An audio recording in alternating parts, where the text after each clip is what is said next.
Council Chambers at 30 Main Street in Freeport, Maine. Our first order of business is the Pledge of Allegiance. Please stand. Pledge allegiance to the flag of the United States of America and to the republic for which it stands, one nation, under God, indivisible, with liberty and justice for all. Amen. All right. Next up, we will do our roll call, see who is here. Councilor Pillsbury. Present. Councilor Sparta. Here. Councilor Lawrence. Here. Councilor Pilch. Here. Councilor Brown. I am here. Councilor Smith. Present. Councilor Benoit is also present. Our next order of business is to waive the reading and accept as printed the January 6th, 2026 meeting minutes. So moved. Second. Any discussion? All those in favor? Aye. All right, motion carries. Next up, we have announcements, which I know I have somewhere in here. There we are. All right, the clerk's office would like to thank the 289 dog owners who responded to her reminder notices and licensed their canines in the first 2 weeks of January. Please be advised that 2025 dog licenses expired on December 31st, and a $25 late fee will be assessed starting February 1st. You may renew your dog licenses online at maine.gov or in the clerk's office. The town of Freeport has two 2026 public peddler licenses, which are food vendor carts, available. There are 4 town vendor locations available to license holders by lottery each February. Applications for peddler licenses are available online and in the town clerk's office until January 31st, 2026. Any other announcements? Councilor Smith. I just wanted to note the passing of Vicki Lowe just a few weeks ago at the beginning of the month. Vicki was known to many folks in Freeport as a very long-time librarian at both the B.H. Bartol Library and the Freeport Community Library. She was awarded Freeport Citizen of the Year in 2011, just after she retired from the library. But one of Vicki's legacies in Freeport is also the historic architectural survey that was town-wide that she and Sally Rand and Mary Eliza Wengren started in 1973 and really laid the groundwork for an enormous body of work that has been built upon since. But that remains still key in terms of even our comprehensive plan that we just adopted last year as a resource for the history of Freeport and its buildings. And that's something that will continue to live on. And her memorial service will be held at the Freeport Community Library at the end of February on the 28th. Any other announcements? I'm wearing this to make a point, the reflective safety vest, because I've seen so many people walking with the traffic at dusk with no visible sign of lighting. And I've seen bicycle riders wearing dark clothing, with teeny little blinky lights. And the whole name of the game for staying alive, and a surprising number of pedestrians have died this year in the state of Maine, is visibility. So these little guys can save your life. So if you know someone who is not paying attention in this way, do whatever you can to lean into them to get one of these vests, which are fairly inexpensive. And you might be saving a life. So. Thank you. Yep. Any other announcements from the council? All right, we'll move on to information exchange. This is an opportunity for counselors to share information from events, conversations with residents, or other pieces of information they'd like to share with council and the public. Anything? Go ahead, Councilor Pilch. I had a nice meeting with some District 1 residents on January 10th, I think it was. Housing was sort of the main topic. We discussed housing in general, and then also some of the projects that are currently underway in downtown. And the conversation diverged into a couple other just town-related things. Great conversation. One thing that came out of it that I promised I would follow up on, an easy thing, is as you're coming down West Street from Main Street, there used to be a sign prompting people to turn left for parking and other things that you might want to do in the village. And I think that sign got knocked down, taken down some number of years ago. And it would help people from driving all the way down West Street and realizing that they've gone too far. So if that can be restored, that was a request. Great, And a couple other things that I'll follow up individually on, but great. I see Sophie taking notes I actively. see that as well. One constituent comment that I'll share came in actually a few weeks ago from a student at Freeport High School around looking at recycling downtown, not about the silver bullets, but actually about collecting recycling in the same places that we collect other waste downtown on Main Street. And it has caused me to look at the trash receptacles that we have on Main Street, which I know are a long-time source of concern because they are complicated. But I believe that those waste receptacles have not changed or been updated since about 1982. So I think longer term, as we're thinking about downtown and our downtown vision, thinking about how it is we are collecting waste and how it is we might be able to help our visitors as well as our residents sort out that waste. I think that is something we should think about, more attractive waste receptacles, but also the potential to sort those out. Would you like me to say anything about that? Okay.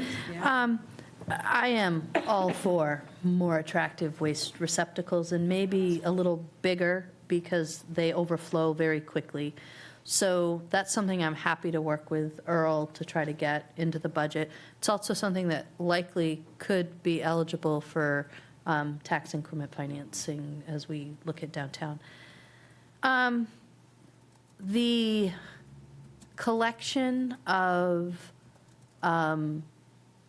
like recycling containers on the street, I know places do it, but it's taking all of the problems that we are seeing with the silver bullet and magnifying them. So I think that would take a little bit more thought. I know that they are having some really good experience when they're undercover and they are like within a restaurant or where places that people are watching. That I do think is something that would take a little bit more thought, but I'm happy to pass that off to Caroline and FSAB to look at. So I'm not even going to send you an email. I'll just let you take it on. Can I add on to that? A request I've heard several times over the years is to have dog waste bags available downtown as well for people that want to do the right thing but didn't come prepared. Thank you.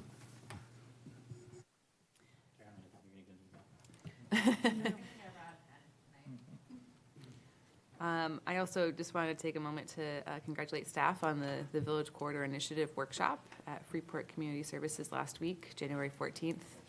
That was great turnout. I don't know if we have a final count, but I think it was close to 100. Pretty robust. And then also I wanted to share a community event is also going to be at Freeport Community Services at 6 p.m. on January 28th.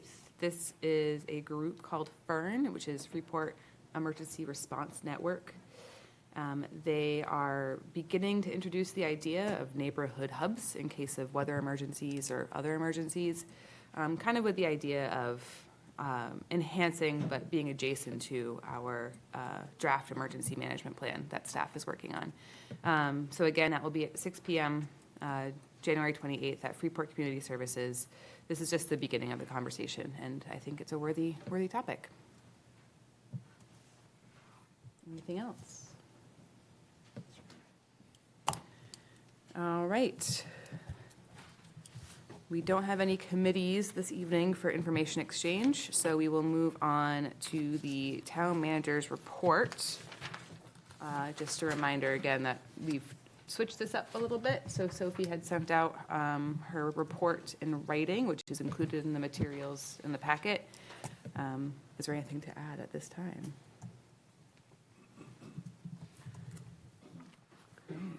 Any questions for Sophie?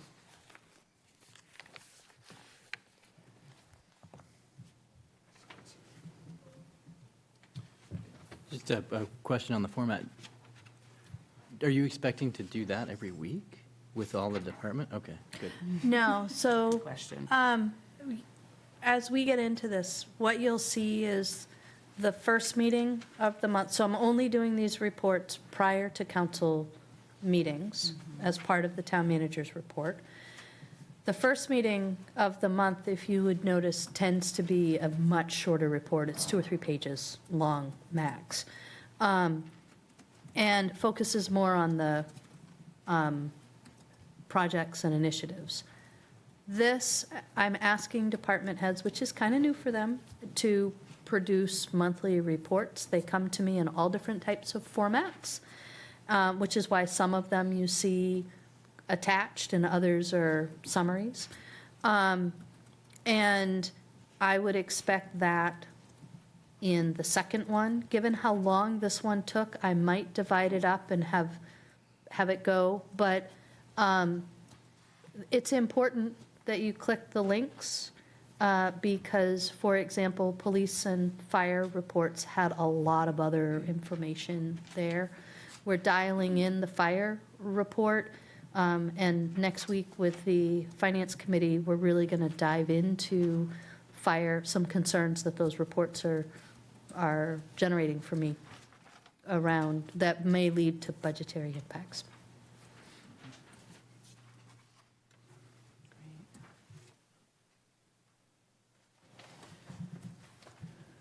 Councilor Brown, go ahead. I'm really glad to see the Civics 101 too. And it was so well received, and it actually created interest in town government. So the appointments committee's been busy from that, and I'll be trumpeting the return on March 2nd, so it's wonderful. Do you have the dates of, I know last time there was counselor engagement. So I think counselor engagement is likely going to be on the first date and the last date. I think it was last time. Yeah, I think we're looking to try to bring council leadership into the first meeting and then some others into the last meeting so that people get to see more faces. I do also want to just draw attention to, we did get a resident who was inquiring about the rumors of anticipated ICE activity in Freeport. I think your response was wonderful, you and Chief. Thank you for that. I think it's hard to know what will happen, and I will say that continuing conversations with Chief, I feel confident we'll handle it well. So thank you. Any other questions? All right. So with that, we'll move on to public comment period, part 1. This is for folks who are in person for items not on the agenda. We just ask that you keep it to 3 minutes and introduce yourself. So, public comment is open.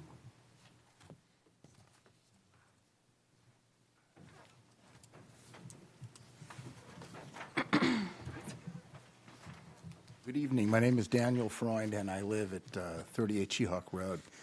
First, I want to say that it was absolutely inspiring to attend the meeting at the Bradley Room at Freeport Community Services. It was a thrill to see 100 people in the community enthusiastically supporting 10 years worth of work.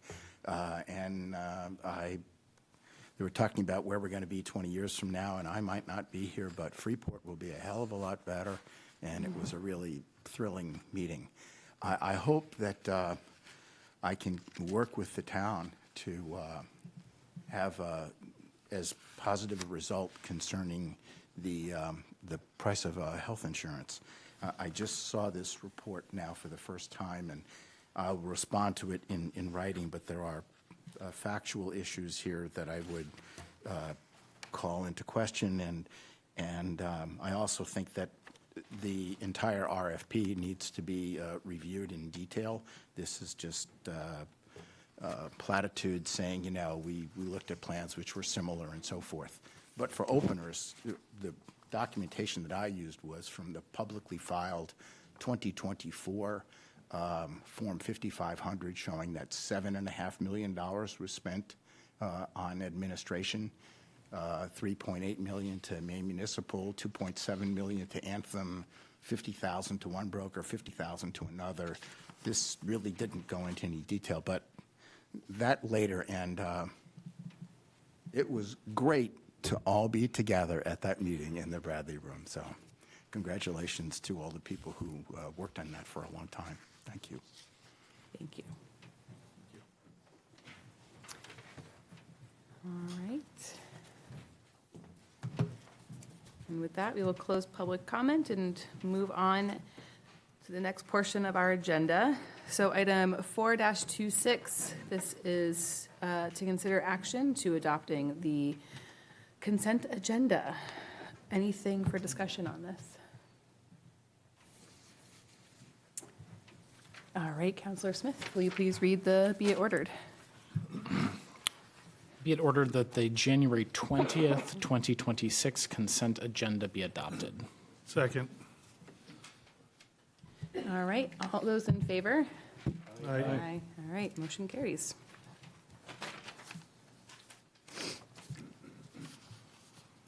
Moving on to item 5-26. So this is to set a public hearing to discuss amendments to our shellfish conservation ordinance. We have our Marine Resource Officer here to introduce this item. So Charlie, you can feel free to take it away.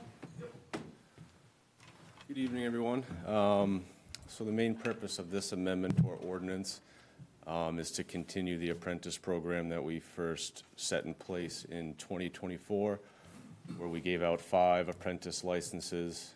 We only filled 4 of those 5. And right now we have 3 who will be graduating that program in the spring. The 4th that was awarded his apprentice license was actually awarded a commercial shellfish license through lottery. So he actually applied through the lottery system and then didn't have to go through the whole program. He got very lucky. So really the main purpose of this is just to add an additional, or not an additional, but 2 licenses that would make up the 5 total that we originally set in place. So we would extend this program another 2 years and give out 2 more apprentice licenses. That makes sense. Any questions for Charlie? No, but why hasn't this come through the ordinance? Because, go ahead, Sophie. I'm sorry. As I understand it, and please feel free to correct me, is that when committees, other committees are actually doing the ordinance work, it doesn't necessarily go through council ordinance committee unless there's something that gets flagged in that process. That boilerplate ordinance work can come directly to the council, but the committee is for kind of when it needs to wrestle with policy discussions. Okay, and is that any committee, or is it town sanctioned committees, or is it like legal committees? So the way I inherited it, so Yeah. it can be whatever you guys want. But it is the council's, like the committees that council appoints to. So it's not just the general outside committee. So, for example, FSAB right now is working with FCAN on a potential ordinance that would make some fairly large policy changes. That is scheduled, as we've mapped it, to go to ordinance committee before it comes to the council because there are some bigger policy implications. But it can be whatever council wants. I was just asking what the process was. Yeah, absolutely. And I also think that because we're setting a public hearing too, that's a reason for it to come to council. Yeah. In addition to that, too, all of our ordinance changes do need to be approved by Department of Marine Resources as well, so it also goes through, I guess, a third layer. Once it goes through the town process, they take a look at it as well. So this is, it's sort of a one-time program, right? We did it once in 2024 for 5 licenses. Now we're doing it once again in '26 for 2 licenses. So we gave out 5 in 2024, but of the 5, only 3 were filled. So we're really just keeping that same number and just giving the leftover 2. Yeah, the remaining But 2, oh, okay, so these are 2 of the original 5. Yes, correct, yep. Got But it. we just had to change a few dates in the ordinance so that they would have theirs. It's not 5 every year, it's. No, this is just Okay, 5. one kind of a, so far, just a one-time deal of 5 licenses. Understood. Is there motivation to extend it and make it permanent, or are people happy with the one-time? So far, it's been, I mean, everyone loves the program. I don't know, I think it was kind of a lack of getting the program out there at first, which is why we only filled 4. And I think a lot of folks that hadn't held their license for a long time thought that they would be outbeat by someone who had their license for a long time, and they would get that apprentice before them. So I think that now that we're giving 2 more out, I think we'll see a lot better result. Is it mostly folks that have been in the industry for a while, getting newer folks in, they're like the Yep, they next can be generation? family members or just someone that, you know, wants to mentor them or is looking to get into the industry. I mean, we do have, you know, a few licenses that come up through lottery every year, but sometimes they're heavily used and sometimes folks, you know, stick them in their back pocket and use it, you know, when the price is high in July or something like that. So this is kind of, the intent is to, you know, award it to someone who wants to give it a good go and kind of keep that family generational heritage going, so. Yeah. And we still have more people apply in the lottery than there are licenses to Oh, offer. yeah, definitely, yep, yep. Is there interest in continuing on this program after? I think we'll definitely reassess it once, you know, these 2 are given out and, you know, maybe hear from some public comment and, you know, take a look at our numbers as a whole and the resources that are out there, but I don't see why it wouldn't be in the question Yeah. to do it again. And that'd probably require some ordinance change as well. And, you know, I think the ordinance could reflect maybe the overall number of licenses available versus the ones that are just open. Yep, Yeah. yep. Great. Any other questions? All right, Counselor Brown. Be it ordered that a public hearing be set for February 3rd, 2026 at the Town Council meeting starting at 6 PM in Town Council Chambers, 30 Main Street, to discuss proposed amendments to Chapter 32 Shellfish Conservation pertaining to the apprentice program. Second. All right, all those in favor? Aye. Motion carries. All right, next up is item 6-26. This is to amend the Town of Freeport fee schedule, particularly as it pertains to our conversation last meeting for the non-resident transfer station stickers for Yarmouth, North Yarmouth, Pownell, and Durham. And Caroline, feel free to refresh our memory or. So I don't have a ton to add. I can just give you a little update since the last meeting. At the last meeting, we talked about the transfer facility and stickers and who can use it and the history of that. And we had panel at the meeting. We did hear from North Yarmouth, and they expressed their desire and interest for this option for their residents. We found some additional documentation on the history of this. We're now researching back to the 90s. When this started. So at the last meeting, we talked about the transfer facility, and last year we issued a little over 2,000 stickers. About 16% of those, a little over 300, were actually to non-residents. We also talked about the fee structure out there. We used to have a sticker fee, And then we had two price lists when people were going to dispose of bulky waste. When we switched over to a scale system back in 0405, we went to one fee structure. It looked like we should have gone back to the non-resident structure. We haven't done that, so you'll be seeing that. But you did decide to raise the non-resident sticker price from $40 to $50, which would bring in about another $3,000 a year. Happy to report that since the last meeting, or in total since the year started, which was only 2 days before your last meeting, between the recycling facility and some cross-training of our clerks and finance counter, they've sold 576 stickers already for the facility. So they have been busy. Happy to answer questions, just giving you a little update on stickers. And you may have mentioned this, I'm sorry, but this is kind of the mitigating bump while we continue to do the research on the data of the true cost. Yeah, we're continuing to do the research on the two costs for residents and non-residents and look into that past history of the agreement and what needs to be done there. Yep. Yeah. And it sounds like there's a willingness to pay that when it comes to it from our Yeah, neighbors. yep, and I would say the two towns we've heard from, they understand the costs of solid waste disposal and recycling at this point, and so they're happy to be part of the conversation. Great. I would just add that when Caroline talks about the two towns that we've heard from, we actually did outreach to all three chief administrative officers to explain where we are and to invite them to a conversation once we have our research done to better understand the need and what's moving forward. I have not heard from one of them yet, but we'll reach out again in a little bit. Just to clarify, the 500-plus number of stickers, that's combined residents and non-residents? Yeah, so of the 576, we've done 34 non-residents since your Okay. last meeting. So that's helpful, thank you. Yeah, and most of those are actually from North Yarmouth and Pownell. Durham, we've only done a handful. Any other questions for Caroline? Did those folks pay the $40 or the $50? They all paid the $50 because the first 2 days we didn't sell stickers. We waited until we came to council. And I have not heard that they've gotten a lot of pushback or complaints. It's because it's a deal. Has there been any more feedback on the communication of when we just stopped selling the stickers?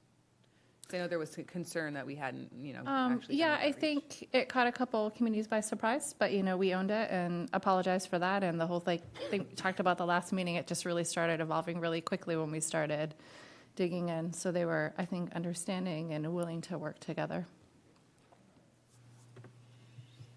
All right, any other questions? Counselor Pilch? Be it ordered that the fee for non-resident transfer station stickers for North Yarmouth, Pownell, and Durham be amended from $40 per year to $50 per year, effective retroactive to January 7th, 2026. Second. All those in favor? Aye. Motion carries. All right, thank you, Caroline. Next up, we have an action item for accepting an agreement with Sebago Technics for space engineering planning services for the public safety building and other town-owned buildings. Sophie? So we went through an RFQ process. The Municipal Facilities Committee unanimously selected Sebago Technics to then move into a process of negotiating a specific scope of work that aligned with the RFQ. And we've been doing that. If you recall, when we initially started this conversation, this was about just going in and doing a full analysis of both the fiscal plant at public safety and also space planning for current and future uses to try to figure out what we needed and what was potentially what we would potentially be able to do with that building. We, at MFC, Municipal Facilities Committee, really started talking about how the solution may also intertwine with some other space issues we're having in other buildings. And we've added into the scope a little bit of scope creep based on the committee discussion that includes potentially being able to reach out and look at the Public Works building and the town hall. I think it really will depend upon what they see at public safety. If there is an easy answer there, then we probably won't creep that far beyond. If we're trying to get to a point where we want to come back with some options for council to consider that are of value, meaning we are doing the best we can at the smallest cost to the community. And so when we look at the scope, I think it's overscoped right now. Working with Sebago Technics, each of those elements are places that we can look and decide whether or not we need to use the full amount. They bill us based on the hours that they actually work, not to exceed. In my experience, Sebago Technics usually gives a much larger budget, not much, but a larger budget than what we end up expending, unless the committee or staff decided to grow the scope beyond what you see here. So I feel we have $105,000 appropriated for this. There is, they said to budget up to $3,000 for the supplies, the materials, and travel. And I feel very confident that, number one, I'm not sure we're going to need those funds, but number two, we can find those in the existing engineering and public works or public safety budget if we had to.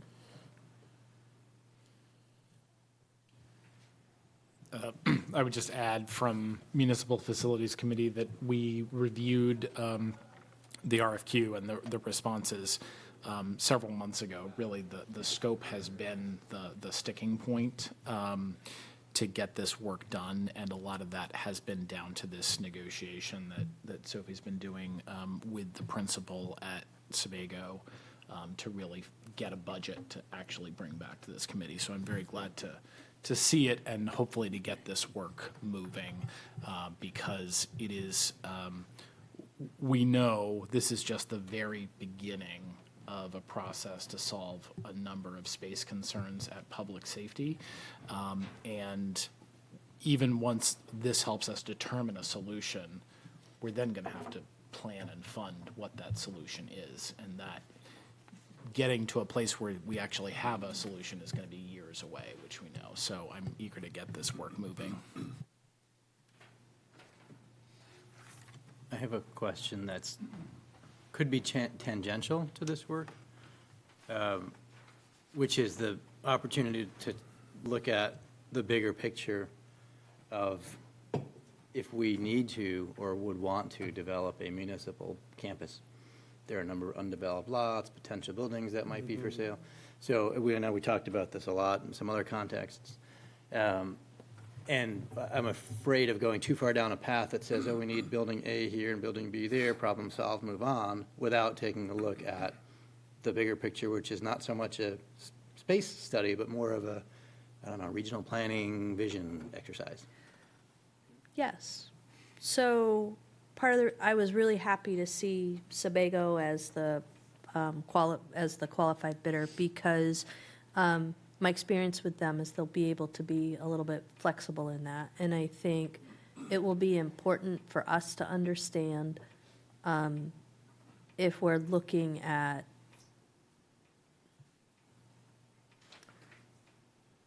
I do think we need to understand our space needs, and I think we need to understand the condition of that building. I think that then adds to a larger discussion around feasibility and siting which I do think would be appropriate for MFC. And part of the reason why, if you look, there are several meetings in here with MFC, with council.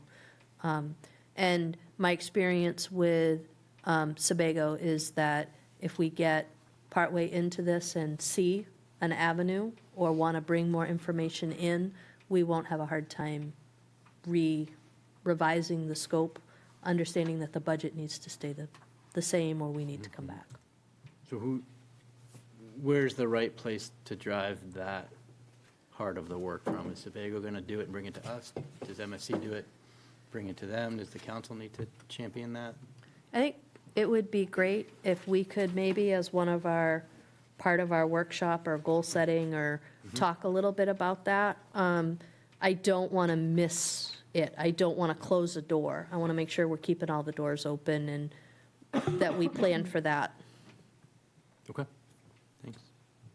I would just reiterate, I think that has definitely been a part of MFC conversations, is not only what is possible with our existing buildings, whether that means expanding up, expanding out, but also relocating departments, and if we were to relocate departments, where would those go? So particularly given the real estate between the town hall and the current public safety building, is there a configuration that would work better? Also, Public Works is a part of that, because we know we are very tight on space at the Public Works garage, which used to be along with public safety. And so that's again, part of that consideration is there a savings or efficiency by thinking about something different? And I'm sorry to just interrupt. As part of our conversation last week with RSU 5, we did talk about the school bus needs and the public works facility. So this is potentially will be interesting, because RSU 5 is engaging in space planning and needs as well. So I do think we have some opportunity here for really looking at the space and needs of the entire municipal school place. Yeah, it does seem like, just reading the proposal, or the quote, the package here, that they pretty explicitly kind of say, after they do the needs assessment of the current buildings and the way things are, there would be some stakeholder engagement and a new scope developed. So there's like a very clear stopping point to go, okay, what direction are we moving into? Any other questions?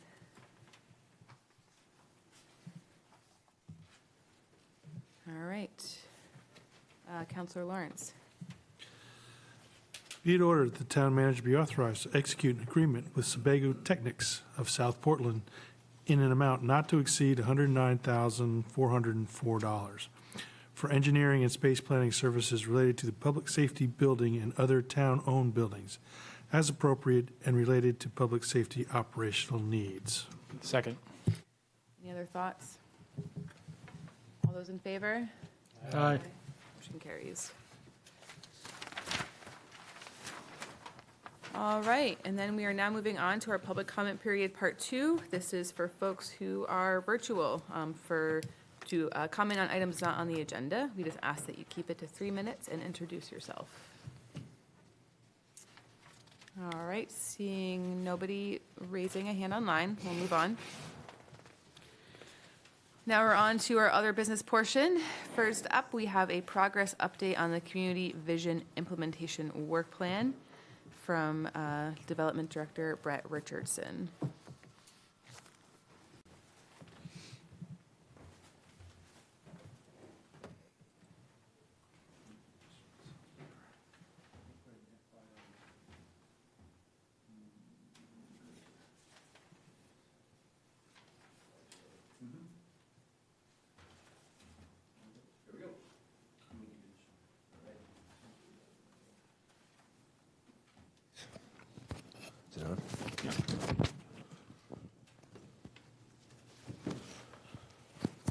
Hey, everybody. Brett Richardson, Development Director. For the town here, we're going to do a recap of our work plan from last June. This, you can see, I crossed out planning board June 4th, 2025, and just put council update. This work plan was originally endorsed by the council on June 3rd, and then the following night by the planning board on June 4th. And at the time, we discussed why do a work plan. We heard just a few minutes ago about the strong consensus that we had the other night at Freeport Community Services. Really, I was just amazed and really happy by the alignment and the fact that we were talking about big ideas with the community, and it was almost universally positive energy that we received in return. So with that consensus, it's really on us to implement that as efficiently and as successfully as we can. And to do that, we need to align our priorities across the various boards. There's a number of boards, committees, volunteer groups, private property owners who have a role to play in this. And so we want to sequence our activities across all these stakeholders to make sure that we're all focused on shared goals and moving things forward. And when we do that, we send positive signals to our partners, Maine DOT, the regional planners, private property owners, that we're moving forward and that they can trust us to move forward with them. 3 big ingredients: infrastructure planning. We're working on that with the work that Earl is doing through Public Works, through Complete Streets Committee, with the Village Corridor Initiative and Maine DOT. Dedicated funding. We worked together over the last several months to renew expiring TIF districts. So we have a dedicated funding source for the next 20 years. To be able to invest in this consensus, and then land use policy that the planning board and our town planner, Kyle Drexler, are leading us through to make our processes flexible, predictable, and easy to navigate for our private sector partners. Village Corridor Initiative, it's a partnership with Maine DOT, 50-50 cost share, focused on the Route 1 corridor, also Main Street. Again, these are from June, so they're a little bit outdated at this point. But I think we'll see that as we go through our checklist later that we're making really good progress to implement this. We'll talk a little more about it as we go forward. The funding, transit-oriented development TIF strategy. The council endorsed some work by staff to go ahead and fine-tune the opportunity before us. And what's important about this graphic is the town has had TIF funds available through that blue line, which is the Destination Freeport TIF and a couple other TIFs. You'll see that they're about to drop off. Those TIF districts are about to expire. And so the action the council took with the application that's now at DECD is meant to continue that funding so the town can continue to invest in our infrastructure and our priorities like attractive and appropriately sized trash cans downtown. Again, increasing flexibility in our growth areas. Comprehensive plan was endorsed in October with a lot of consensus about building on existing infrastructure, keeping our development close to the Route 1 corridor. And when we do that, we preserve that rural character in the outlying green areas. So really good progress on the land use. Infrastructure, we're going to start going sort of item by item now. So we did a build-out analysis for the land around the Route 1 corridor to understand what we should anticipate and how we should design our transportation service or system. That's complete. The coordinated development design, we saw a draft of that last week. We're going to review that again together at the next council meeting on February 3rd. So that's getting close to being complete as well. And then the design alternatives for the Route 1 corridor, a lot of progress made there. Initial designs were shared at Complete Streets last week, and you'll see some refinement and new versions on the 3rd of February during the council workshop. Funding, again, we're talking about a lot of opportunity with transit-oriented development in the land around Maine Beer Company, north through the downtown. Freeport is really lucky to have great bus service as well as a train station, and that affords us some flexibility to be creative with our TIF districts, but also thoughtful. And so we did some work on that and came back with a 2-step strategy that was endorsed. We've executed on the first step, and the next work plan, which we'll talk about soon, would be that second step over the next several months. Development design, really flexible through this TIF. The development program is what guides what investments are eligible for TIF funding. And so we created, with input from Bernstein Sure and a lot of input from stakeholders, a very flexible development program that will allow the council to make good choices year by year through capital budgeting. And then we're waiting, we have a couple responses that we need to get back to DECD, but they've had their initial review, and we're on track for approval here in early 2026. So good progress on the dedicated funding stream as well. And then planning and policy, we increased through leadership of Kyle and the planning board and then the council, increased the height on Depot Street. We're going to see that come to fruition most likely tomorrow night with a new project on Depot Street, which is very excited about that. Streamline site plan review. Can't stress enough, I think, Sam Kapala mentioned it the other night, that Freeport has really worked hard over the last year to improve our reputation, and that's bearing fruit. The project that Kyle led through the project review board a few months ago was completed in 2 meetings.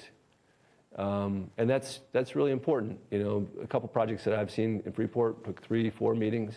That increases cost, it increases volunteer time.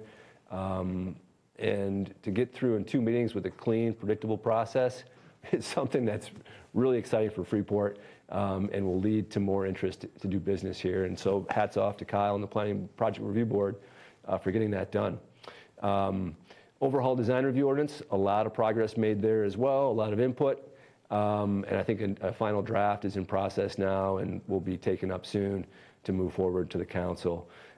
Modernizing the subdivision ordinance, this is one item that we've punted on a little bit for now. And a big reason is because, again, that process has been, through practice, really improved to get to 2 meetings. In addition to that, several months before this work plan was put in play, the town went through the process of exempting multifamily projects from subdivision.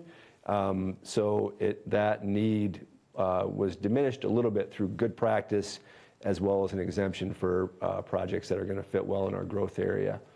Comprehensive plan done in advance of the deadline, ahead of schedule. Caroline, the assistant town manager, led us through that process to a lot of consensus that makes this work relatively simple compared to how it would be if we didn't have that consensus. And then again, the planning board is working hard to update the zoning south of downtown to make it more flexible, to allow good projects that conform to the community's vision to come forward. So a lot of great progress there as well. And when we endorsed that work plan, again, the idea here was to send a signal to our partners that we're serious, that we put funding in place, that we're planning for the infrastructure that we need, and that we're committed to build the community's vision. So I think we've made good progress on that. And the status, we're on track. This work plan went through March of 2026. It's currently January, so we've made great progress with a couple months to go. And the idea here is to sort of set the stage to come back in a month or so with our next list of priorities. We'll spend that month working with stakeholders, vetting those priorities, so that when it comes back to council, you can trust that what we put in front of you has had some buy-in, some input from other folks, so that we can stay aligned across the planning board, the project review board, the town council, FEDC, all the great committees that we have, Complete Streets, and we can work together efficiently to move the community's vision forward. With that, I'll take questions. I want to add to that, I think we're all very eager to see the downtown vision plan implementation and things on the ground. But we need to remember that this is part of implementation. This is it. This is doing it. With the improving our reputation, that's a huge piece. And all of the work on zoning and policy and planning, that's part of what it means to implement the downtown vision plan. And not even to mention the housing we have coming in. So I think, we're certainly all eager to see things on the ground, but this is incredible progress. So good job. I'm just going to add that the other piece of input that he will have that will inform his recommended or suggested priorities in February will be the council's goal setting, because the council may have some goals you'd like to throw in there as well. Of course. Other questions or thoughts for Brett? I feel like when you presented this last year, our comment was like, there's no way you can get all this done by March. So kudos to you and the team that got it done and is getting it done. Very impressive. And the only comment I have is similar to the comment I made before about the municipal campus, which is, this is the nuts and bolts about how to get it done and how to do the things on the ground. But I don't want to lose sight of the broader vision stuff that includes more than just, what do we do with this lot? What do I do with this curb? But like, how do we make this a cool place? And I know that's a very vague statement, but I'm happy to engage and do more so we don't lose that momentum that we had as we plan the next year. And I'm hopeful, because I agree, and I'm hopeful that once we hear back from DECD, that will kind of be the green light to start doing some of that. I hope. I don't know if you agree. No, I think so, Yeah. yeah. But yeah, this is not the fun, cool part of the process, but it's important. Sure is. Great team. Counselor Smith? Just a question about the design review update. There is a page on the website that sort of updates that project, or, you know, is the landing page for that project. In terms of when that next draft will be available, will that be posted on that site, or is there another way that people can take a look at that? Because I know that's long been one of the major concerns about what is limiting development downtown. Yeah, I think it'll be as it moves forward, and it's actually arguably a really nice segue to the next other business item, where the expert in the room could probably lead us through that. But I think you'll see that would be noticed with agendas through the planning board. Yeah. They're the ones setting that policy, but Kyle is available here to get into the granular details on that. But I think the idea here is to make sure it's distributed broadly, lots of stakeholder input. It's been a pretty extensive process that Caroline and Kyle have worked on through multiple rounds, multiple planning board meetings, and lots of input. And it was really fun to hear the last time it was discussed, the planning board really sort of endorsing it and saying, wow, this is really starting to look good. This is really starting to take shape. So I think I'll leave it to Kyle to give you more detail, but I think we're at a point now where it can start. Oh, I didn't see you there. You did even better. Thank you. So yeah, pre-Kyle, because we've been working on this for quite a while, we did put a design review page on the website. And so when we were doing a lot of public outreach and engagement, we had a lot of maps here and a lot of maps up. The planning board has seen a rough draft that got significantly refined, and then another rough draft. It doesn't have graphics or pictures. We're almost to the point, we're actually meeting with Kyle and I are meeting with North Star tomorrow about the graphics, so we'll make sure we continue to use the planning board agenda and publicize it there, but we'll also add it to the page. We haven't had a version yet that has really been ready for the public, but we hope to have that soon when we can get some graphics in there. Okay. So we'll populate that page if you think it would be helpful for the residents and have it two places. Sorry. Yeah, I mean, I know it's been a long process, and just because we did so much publicity around comprehensive plan and village corridor initiative, I think, you know, putting that front and center for folks that are concerned about that, I think would be helpful. So using that page, which I think that, you know, was posted in 2024, which, as you say, was the beginning of a very long process. So I think, you know, the normal planning board, you know, agenda notices are great, but I think with something that So we has been a will- big interest, I think would be helpful to get Yeah, more the- public input. The next phase, when we get into changing the way we're categorizing buildings, we will have to do direct outreach to property owners because they haven't had a chance to review that information from the inventory we did back in 2019. So there'll be a lot of direct mail, and we can get a lot on the website. Kyle and I weren't happy with some of the earlier versions that we had seen. This is a really important project for Freeport. We know people have feelings. The planning board really took a lot of time to go through it. line by line at the past couple of meetings. So hopefully we're heading in the right direction. Thanks. Just to add, so when the comp plan was done, we have a separate like webpage tab up on the planning department page for the comp plan, and we edited that after it was done to be more of a place that could be a resource to talk about the process, more historically, and hey, here's this great thing we did. So we can keep updating design review, and then even after it's adopted, we can use that. So yeah, we can look at getting some updates on there as we start to, like Caroline said, enter into the actual productive stages of, where people can finally have something to look at, hopefully. I mean, I feel like it's all been productive.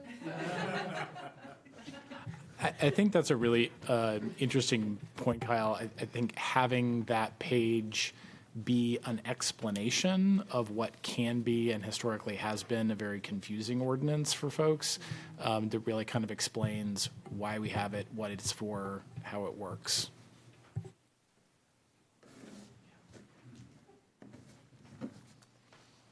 Thank you, Brett. See you guys in a month. Not one day before. All right, next up, we have a presentation on recent state laws pertaining to zoning. There's a lot going on, so I'm happy to have Kyle here to help walk us through it. All right. Kyle Drexler, Town Planner. I just plug this in.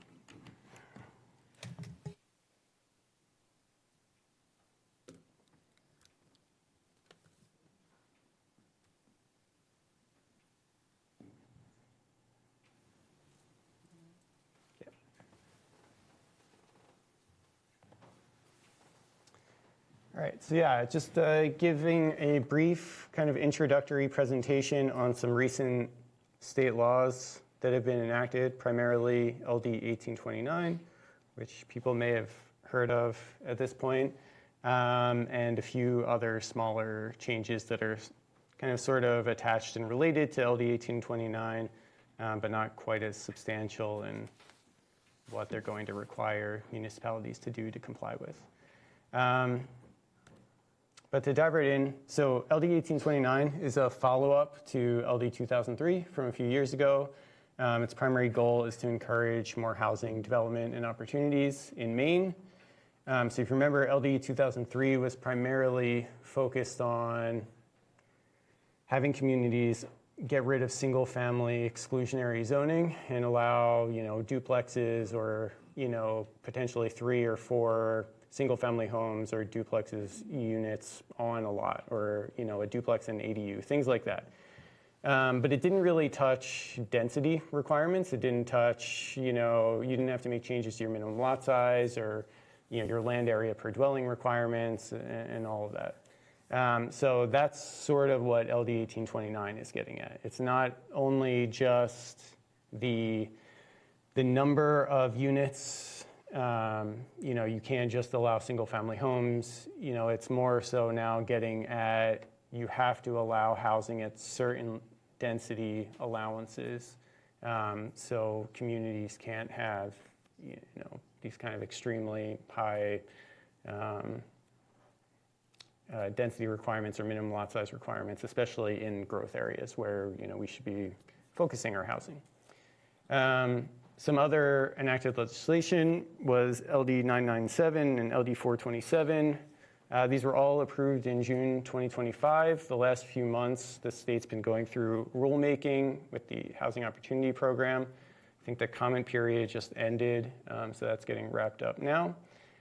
So combined, all of these things impact a few kind of key things. LD 1829 is primarily talking about minimum lot size and density requirements. It also touches on affordable housing developments, which originally came out of LD 2003, but now there's a building height piece attached to that as well. Involves less review for 3 and 4 unit structures, and also talks a little bit about reducing off-street parking requirements for residential uses. So we'll kind of dive into each of these individually.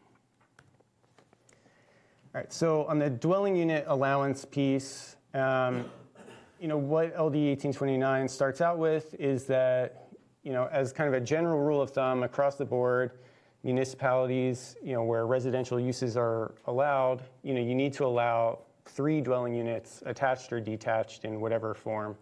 So it could be 3 single-family homes or a triplex or kind of in between.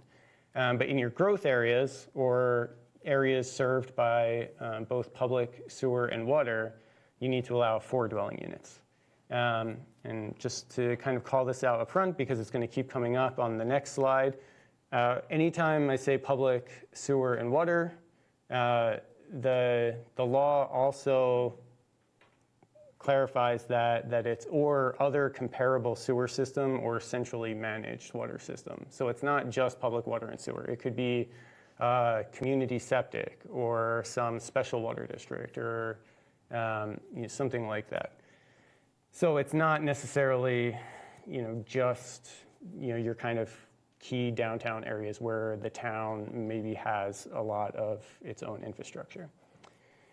So one big thing that is going to come out of LD 1829 that'll be a big shift for us, and I imagine a lot of other people, is that right now multifamily housing is considered 3 or more dwelling units in a single structure. And multifamily right now for us requires site plan review through the project review board, no matter what district you're in. Downtown right here, the Village one, any district where we allow multifamily, it requires site plan review.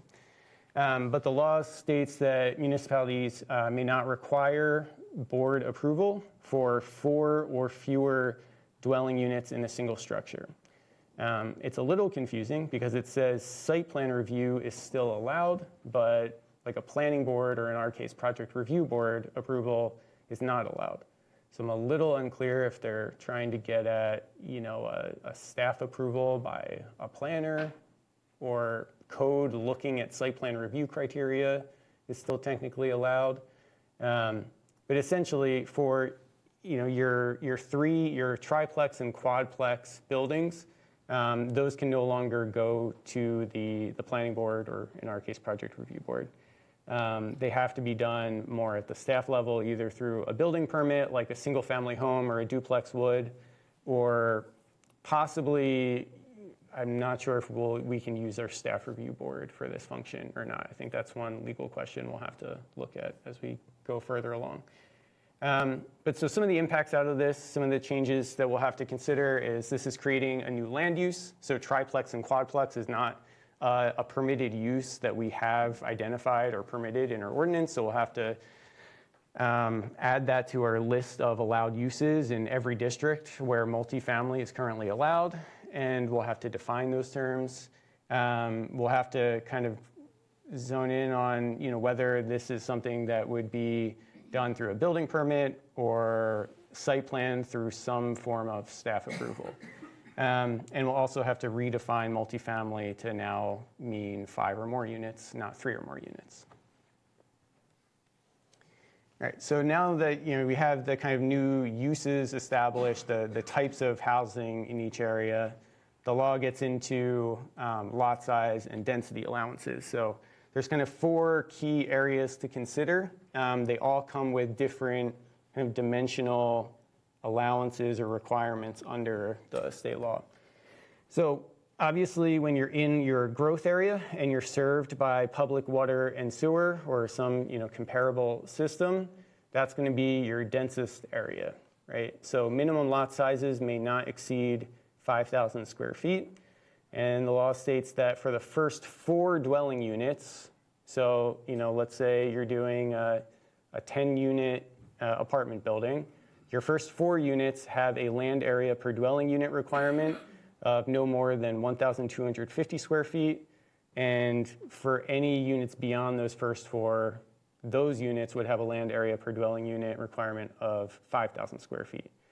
Now, a municipality could choose to just do 1,250 square feet across the board if they wanted to. Like in some of our zones, we already allow higher density than this. So, for instance, right here where we are now, we have a 0 land area per dwelling requirement. So in the VC1, we wouldn't have to make any changes for this. But in other districts, we would. But really what this is getting at is it ties into the whole quadplex thing that they're trying to promote. So it's saying you have to allow a 5,000 square foot lot, and then on that 5,000 square foot lot, you need to allow at least a 4-unit structure. So it's aimed at getting at in town's growth areas across Maine, you should be allowing a quadplex on a 5,000 square foot lot instead of having these zones where some towns might only allow single family homes or duplexes, or 3 units on like a 10, 15,000 square foot lot, something like that. So then you move outside of the growth area, but if you still happen to be on public water and sewer or a comparable system. So there aren't going to be as many of these areas because typically a town's going to include most areas on public water and sewer in their growth area. But there could be key little areas here and there on the fringes. So in these cases, your minimum lot size requirement would also not be able to exceed 5,000 square feet, but the density requirements would be a little lower. So unlike the whole 1,250 square feet for the first 4 units, in this case, you just have to have no more than 5,000 square feet of lot area per dwelling unit for the first 2 units within a single structure, which I would read to then say after 2 units, let's say your minimum lot size is half an acre, you could keep that per unit. I think this one runs into the biggest potential issue with the whole thing, right? Because you're talking about outside of growth areas, so these are all of your rural areas in town. Anywhere zoned as rural residential 1 or 2 in Freeport, for instance, would be outside of our growth area. And most of those areas aren't served by public water and sewer. But when you start to look at what the comparable sewer system is, like community septic and like a central water system that hooks up to like a big subdivision project, for instance, you could start to potentially get a project that could meet this label in a more rural area. And right now, the minimum lot size in those areas for us is 2.5 acres. So it would be a fairly large change in our rural areas to go from a 2.5 acre minimum lot size needing 1.5 acres per unit to a 5,000 square foot minimum lot size for a big subdivision project. So the likelihood that someone develops a project like that with a water and sewer system that's comparable enough to a public system is, I don't know, maybe not that high. But out of the 4 of these, I would say that that one is the most concerning because, as Brett mentioned earlier, the whole point of the growth area is to concentrate development there to leave our rural areas more untouched and natural. So I'm interested to see if anything changes there because I know a lot of towns did comment on that topic specifically. So then another kind of classification here is if you're in a growth area without any public sewer or comparable system, kind of stays the same. You have to meet that state law requirement of if you have a septic system of needing at least 20,000 square feet.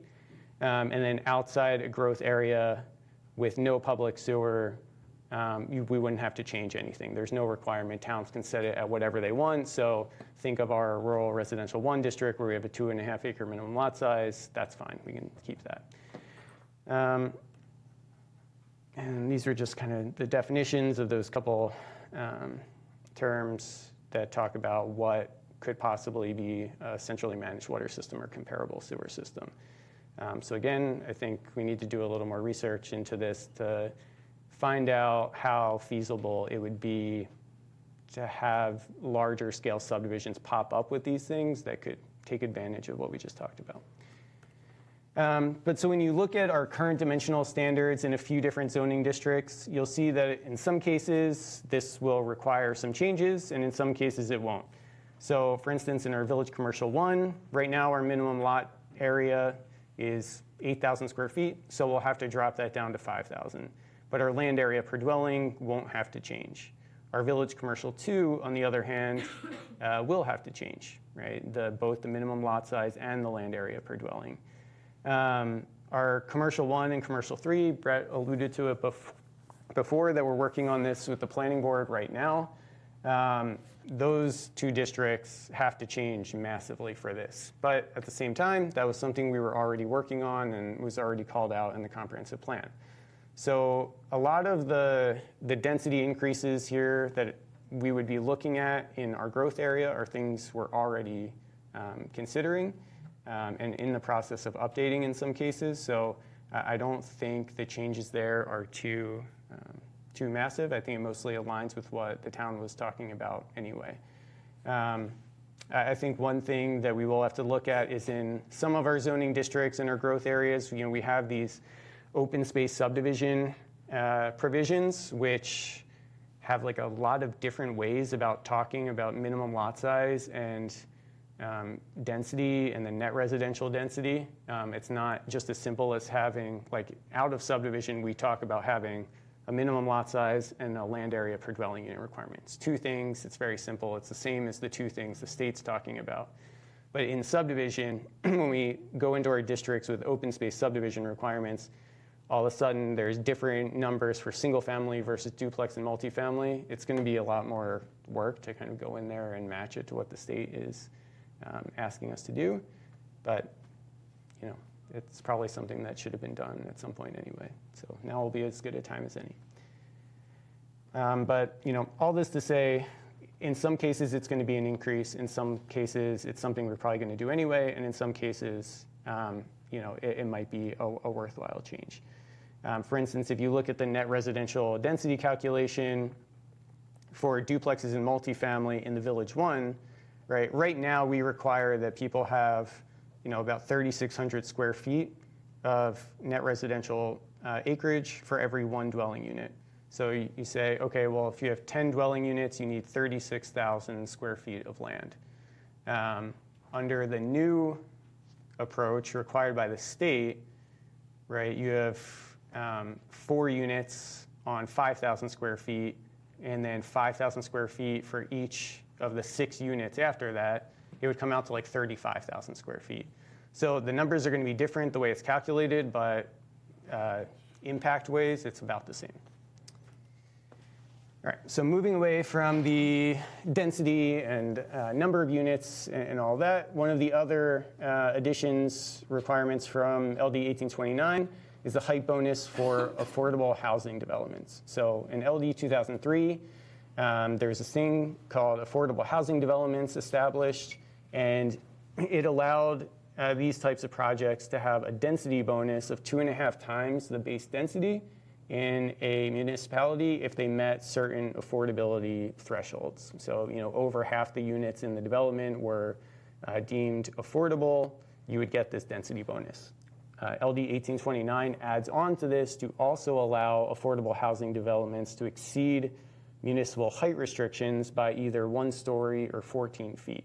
So if you meet those same affordability thresholds that were established back in LD 2003, now not only do you get the density bonus, but you also get potentially a height bonus as well.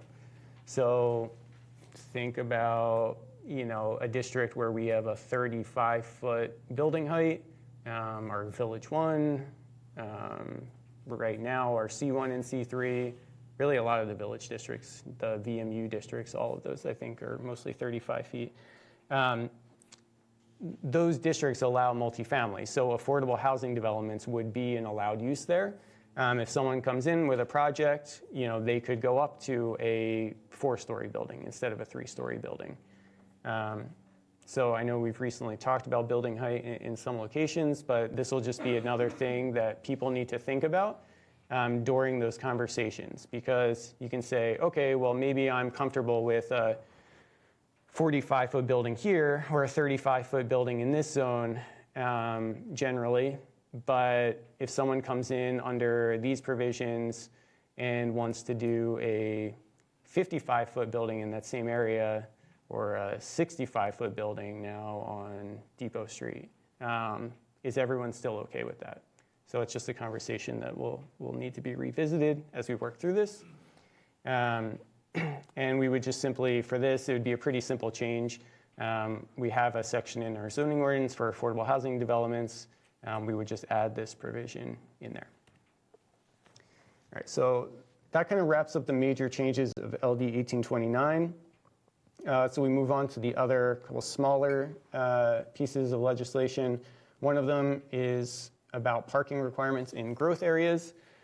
So what this says is that a municipality may not require more than one off-street parking space per dwelling unit in growth areas. So this is only talking about residential uses, not talking about commercial at all. And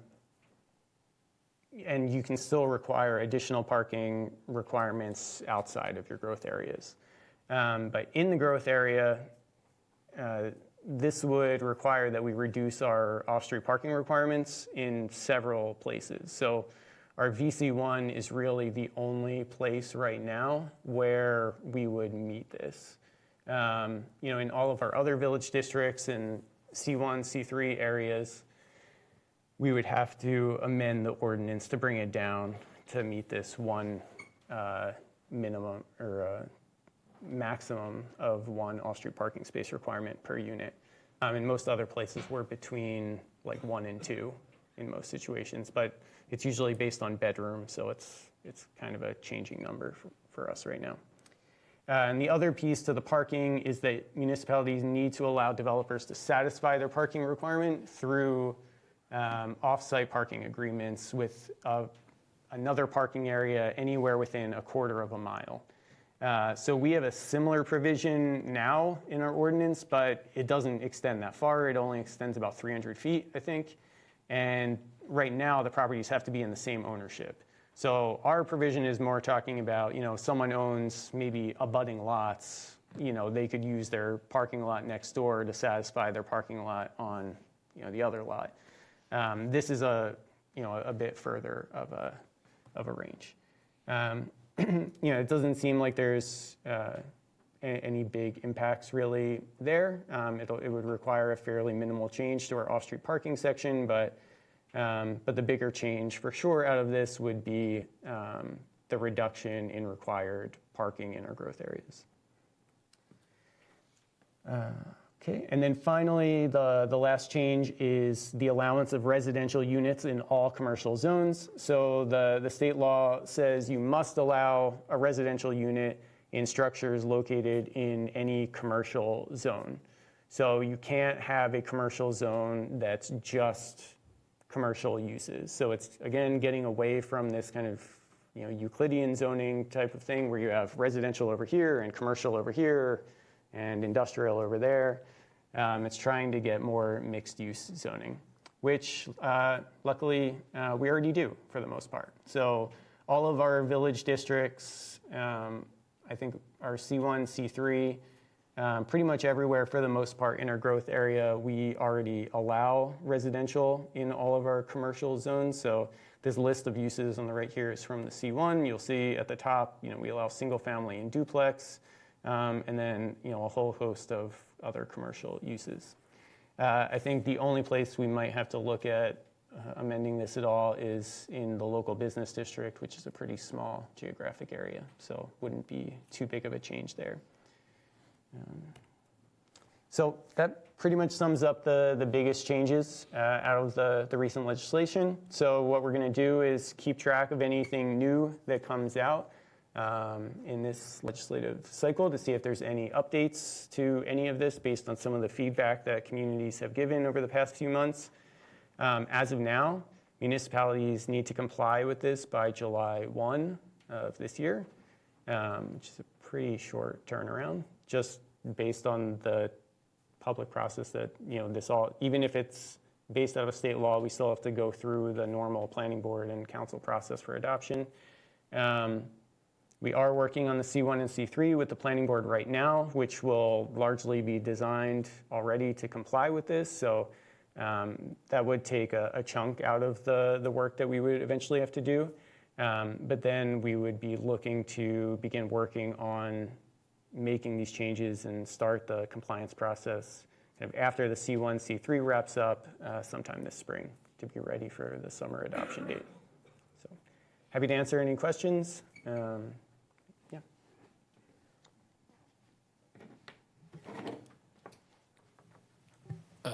Kyle, just a question back on the triplex and quadplex piece around the no board requirement or no board approval.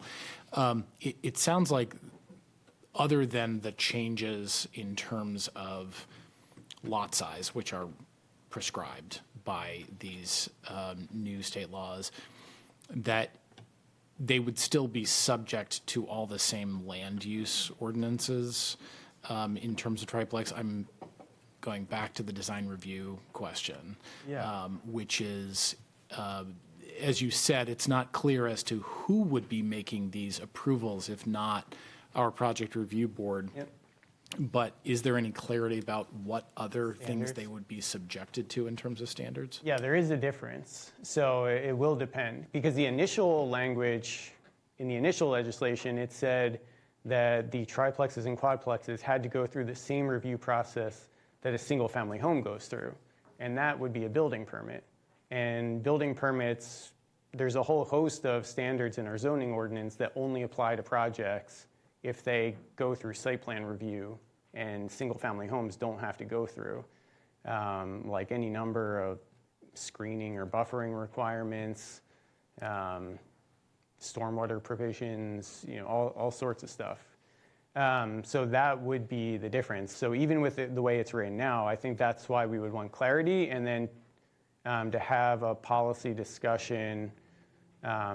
Okay, do we want to treat these 3 and 4 unit structures the same way we treat single family homes and duplexes? Because, you could have a 2,500 square foot single family home, and you could have a 3 or 4 unit in that same size structure. They're not functionally making a difference really in impact on the ground from an environmental or natural consideration. So maybe we want to just treat them as building permits and have them go more efficiently through the process to encourage more housing.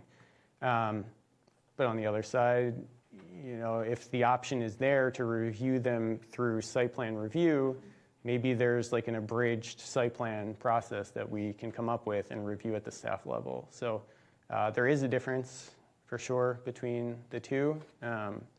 I think we'll just need clarity on the site plan side, who the reviewing authority would be if it's not the PRB, and especially if it can't be the staff review board either, as they're really just an extension of the PRB. And currently under staff review, I wouldn't have authority to really approve like a new project. Staff can approve like minor changes to existing projects, but we don't kind of dabble in this territory right now. I think it's a little unknown, and that'll be something we have to look at more. Have you heard anything about that date changing to July 1? Seems pretty aggressive. Have they? No, they're going to try and get every town in Maine to comply with that? It's tough because I don't know enforcement-wise exactly what's going to happen there. The recent rulemaking had a comment period, so I read through all the comments from different communities. And people talked about the date being aggressive, and people talked about a few other things. And oftentimes the response was simply, well, that's not something rulemaking has control over, so it was a little, those questions didn't get answered through that process. So I know other people are thinking the same thing, but I haven't really heard any updates on that piece of it yet. And the other question I had, just so I understand the impact of this, I think what I heard is if I find a 2-acre lot in a rural area, if I find 2 acres in Flying Point, and I put in a common well and a common septic, in theory, I might be able to put 16 units on that 2-acre lot, which currently we would only allow 1 unit on. Yeah, so the shared well and the septic would have to meet those definitions for, but yeah, so I don't know if, how financially feasible it is for a developer to actually do that. I've never really looked into that or considered it because it doesn't come up very often. And I don't know if, even if it was technically allowed, that would change that piece of it, right? Like just because something's allowed under zoning doesn't mean it's something developers want to actively go out and do. But yeah, the way I read it is, yeah. And someone asked about that. That was one of the comments in the rulemaking, and the state responded that, yeah, as long as it meets those definitions of comparable septic and a centrally managed water system, that 5,000 square foot lot size would apply even outside of your growth areas. That Which could dramatically change the nature of our rural districts if the math pencils out. yeah, and it's kind of counterintuitive to what a area out of a growth area is meant to be. Especially when the community has spent time deciding that. Yeah.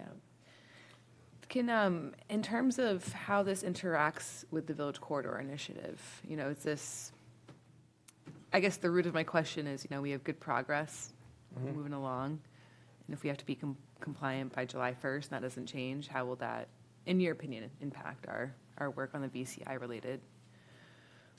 So I think from a land use perspective anyway, right? So right now the planning board's looking at C1 and C3 density changes.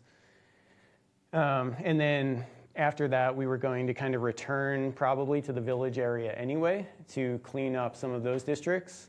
I think the biggest thing is I would have liked to take more time when we got to looking at those village areas to look at, are there areas, we've talked about this before, are there areas where we could consolidate some zones and things like that? This timeline is being fairly aggressive, I think isn't going to allow as much time to like really sit down with it and like think it through more. It's going to be a matter of just like, okay, we have to get this in, so let's just change everything really fast to comply. Yeah, and then we'll have to revisit it again. So it's kind of like duplicating the process a little bit. I was afraid you were going to say something like that.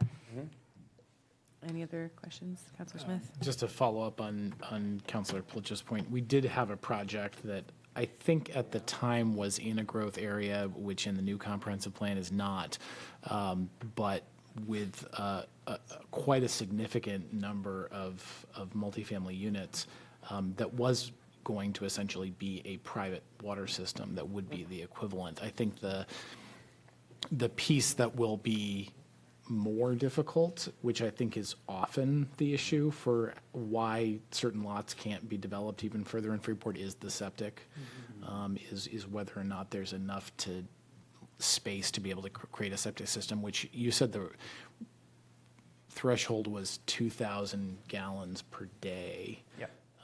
So I don't really know what that looks like, or how much land would be required for a system that would accommodate that. But I do think that's a concern for some of these larger lots. Yeah, it doesn't get rid of like, the board's ability or something to require an applicant have adequate water and sewer. They would still have to show that they have a functioning system that isn't going to create issues. But yeah, if they do, then yeah, it opens up sort of a whole range of opportunities that don't currently exist. Yeah.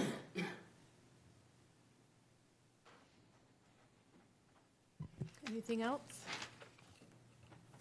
Thank you, Kyle. Yeah.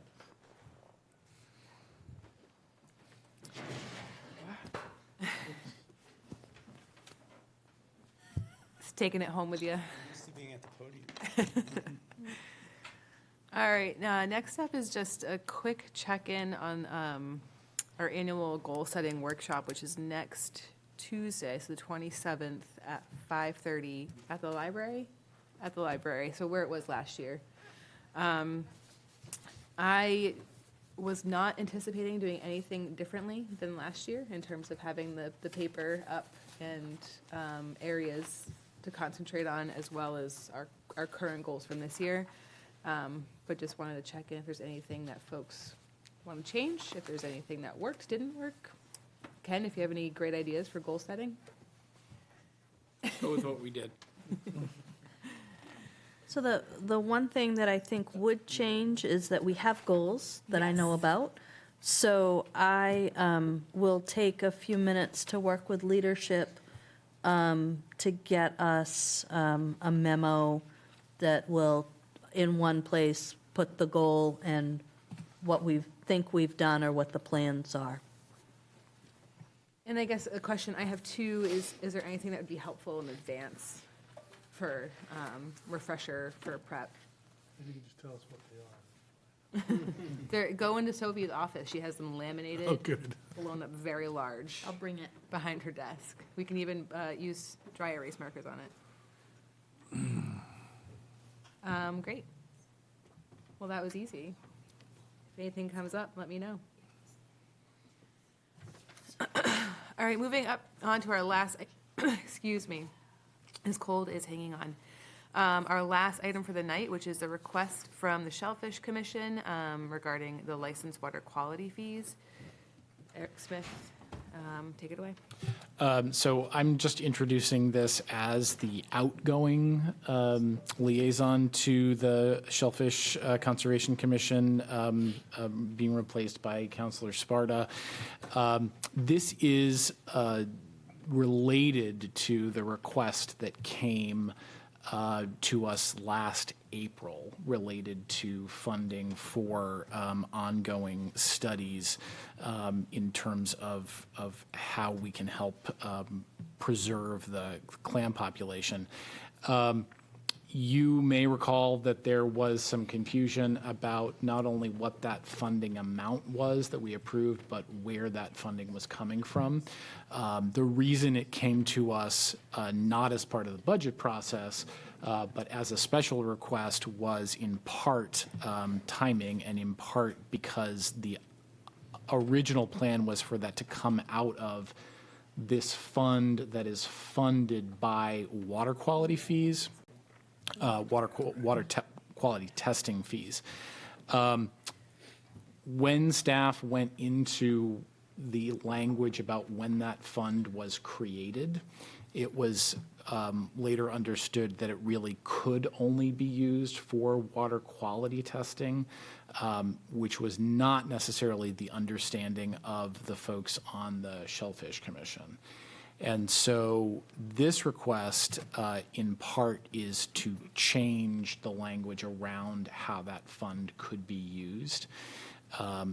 I will allow Sophie to speak to this specifically, but there are concerns around changing the language about what fees are used for after they are collected. There could be the option of either introducing a new fee or changing how those funds would be used as fees are collected in the future, but concern about changing what the use is for now that was stated when folks paid those fees. I know we have members of the commission here that I'm sure would be happy to speak to this, but another concern about that is simply what the community sentiment is among those fee payers, which I think is very mixed about whether they would want the water quality testing fees used for research as opposed to actually doing the water quality testing. But I'll let Sophie speak a little bit to that issue around the legality.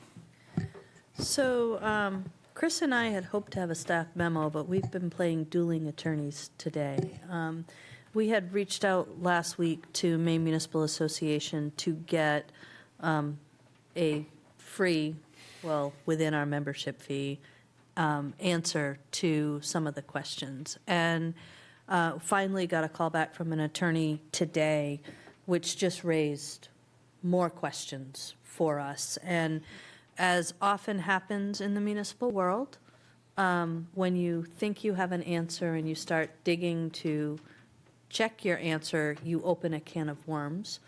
I don't know what the proper reference is when dealing with shellfish, but you open something. And we had an iteration of the Shellfish Commission license that spoke specifically to the surcharge.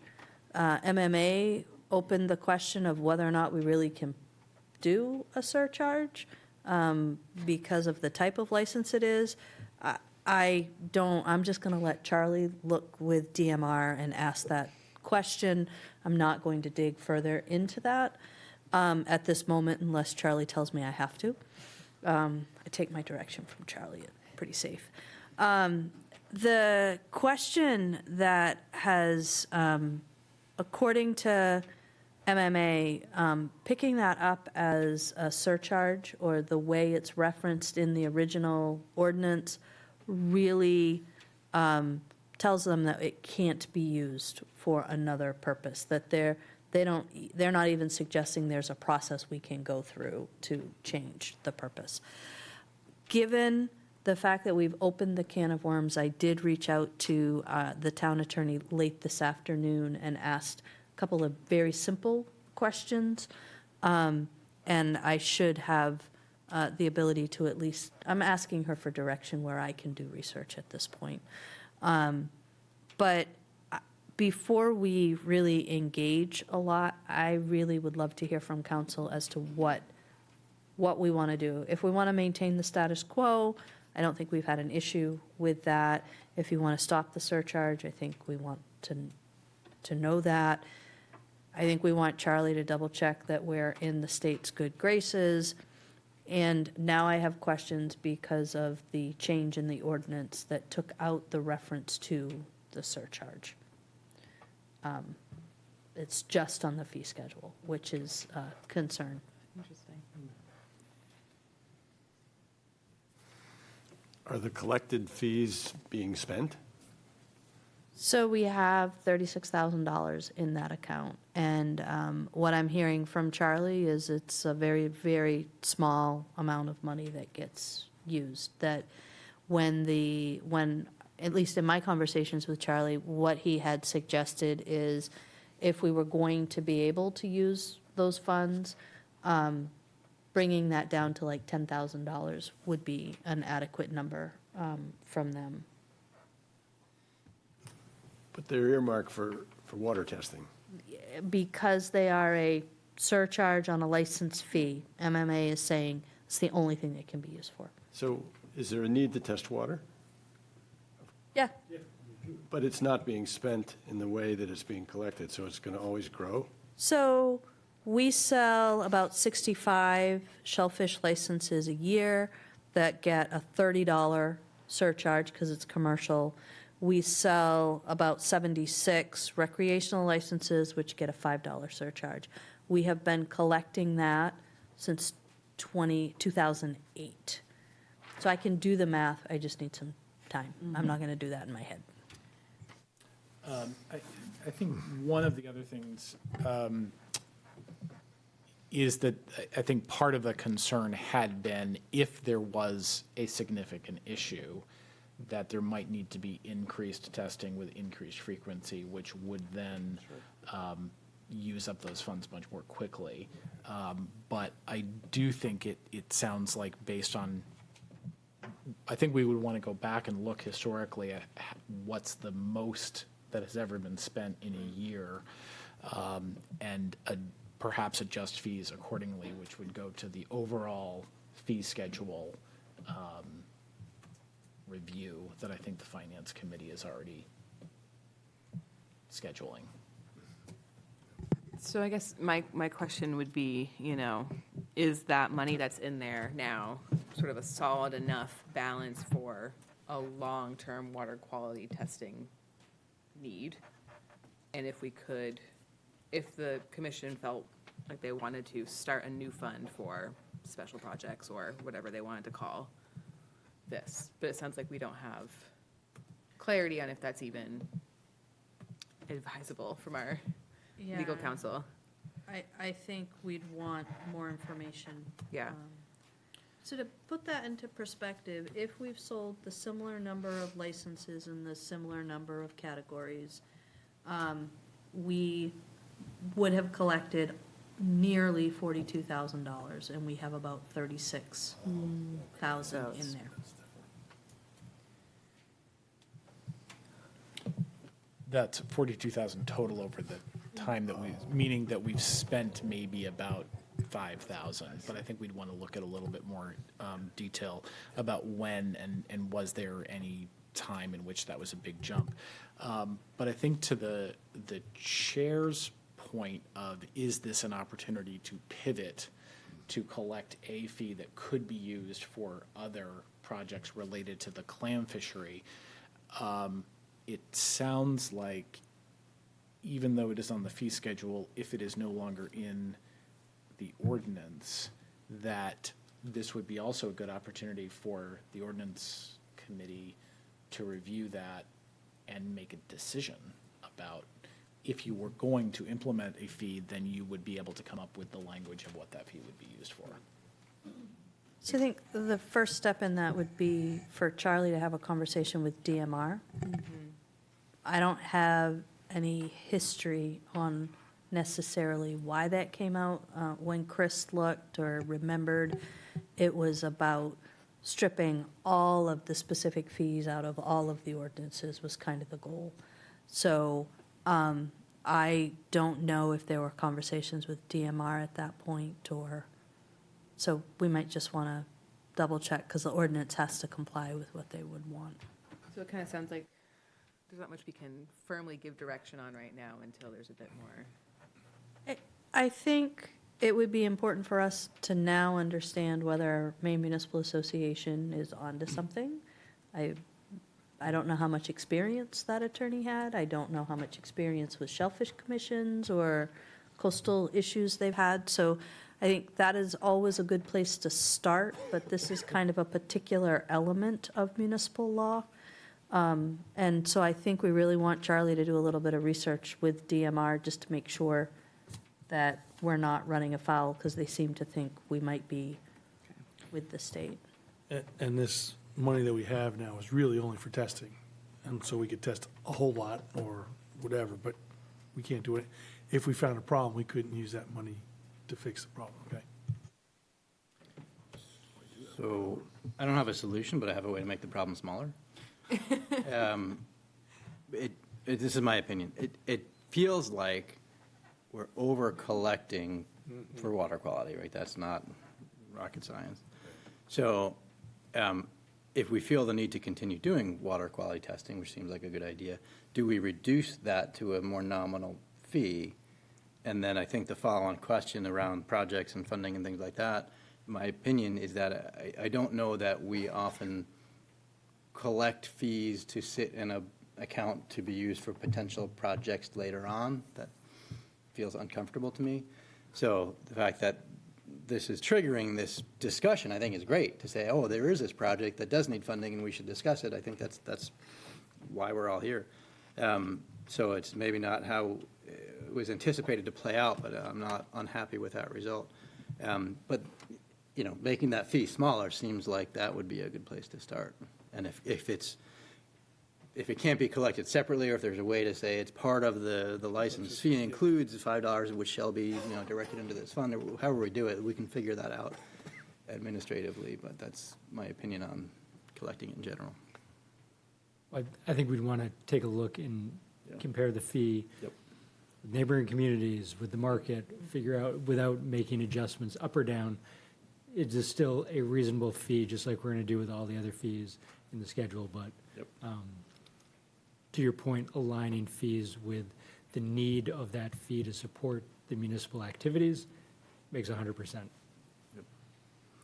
What about the project? Is it now unfunded because we can't use water quality money to do it? So the request from the Shellfish Commission is, if we can't use that money, can we fund it somewhere else? Is that something that we're being asked tonight, or is that something we'll figure out later once we sort out the fee thing? Nelson is here for that very purpose. I had a hunch that's why you guys are here. Come on, Nelson. Do you mind coming up to the podium? Nelson Larkins, I'm chair of the Shellfish Commission at this point. I live out at 32 Byram. So we were coming in two parts because this issue was raised, and this has kind of been a roller coaster ride because the Down East Institute had proposed a study to allow us to decide whether we have commercially viable mudflats that could be enhanced in certain ways and the study would help show that. And the proposal for the first year of that, which would arguably start in just a couple of months, was about $32,000. The hope was that that could be funded through town monies, with the caveat that there were some potential monies available through the Shellfish Commission. We get $3,500 a year. We've got $3,500 a year. We normally find some way. We oftentimes use it for things like studies, smaller scale studies and things like that. It's discretionary that the commission can do that. And we also identified that there was, and I guess it's 36, 37, we think it's actually 37, $428 in the water quality account, which was established in 2008, which was for water testing and water quality related issues. Could get into a whole another round of what the definitions of those and how broad that could be. It arguably is not broad enough to encompass what we're talking about here, although there are other studies that are going on out there or could be proposed that wouldn't be just your typical water testing, which has been used at various times in the past, and that's probably why the fund has been diminished in a small amount since 2008. So we were going to come to you and say, look, there's a pot of money. Can there be a redesignation of that to be used for a practical purpose when we really have not been using the money and we continue to collect it, keeping in mind that we would have a level, and the suggestion was $10,000, but it wasn't set in stone, that would be the safety net in case water quality testing was necessary. And so that was the way we were coming to you, but then the discussion was raised whether really in fact this could occur, and then our further discussion in kind of subpart 2 of part 1, subpart B, let's say, was, well then, if you can't use these monies, could we develop a new fee schedule? Because as was pointed out, under 32601D of the Shellfish Ordinance, town council sets fees, the surcharges. And so all it has said so far is that there's this $30 on the commercial licenses, $5 on the recreational licenses is going to go into this fund. Why couldn't those monies or some other level, be it $1 or up, go into a separate fund that perhaps could be called something more loosey-goosey, like Shellfish Preservation Fund or something like that, that would be available in a timely fashion? And this is where I come to Councilor Pilch's idea.